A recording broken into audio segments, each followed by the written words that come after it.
एक गांव था शांत, हरियाली से भरा हुआ। उस गांव में एक बूढ़े किसान रहते थे। सब उन्हें बाबा कहते थे। उनका असली नाम था रहमत अली। लेकिन गांव के हर छोटे बड़े आदमी की जुबान पर सिर्फ बाबा ही था। बाबा के पास न कोई बेटा था न बेटी। पत्नी कई साल पहले गुजर चुकी थी। पर बाबा अकेले नहीं थे। उनके साथ था एक बूढ़ा लेकिन मजबूत बैल कालू। कालू सिर्फ एक जानवर नहीं था, वह बाबा का सबसे बड़ा सहारा था।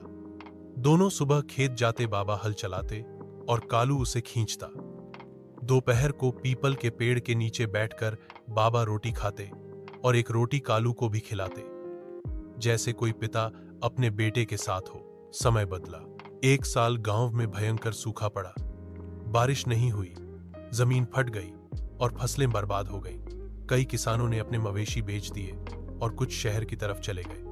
लोगों ने बाबा से भी कहा, बाबा अब तुम बूढ़े हो गए हो, इस कालू को बेच दो, उससे जो पैसे मिले उससे आराम से रह लो।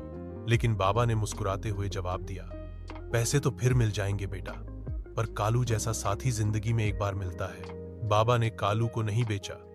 दोनों ने मिलकर छोटे मोटे काम किए, लोगों के खेतों में मेहनत की और दिन जैसे तैसे काटे।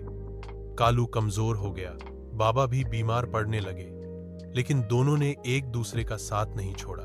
बाबा भी बीमार पड़ने लगे, लेकिन दोनों ने एक दूसरे का साथ नहीं छोड़ा। फिर एक दिन बारिश आई, मिट्टी ने फिर से सांस ली। बाबा और कालू ने मिलकर खेत जोता।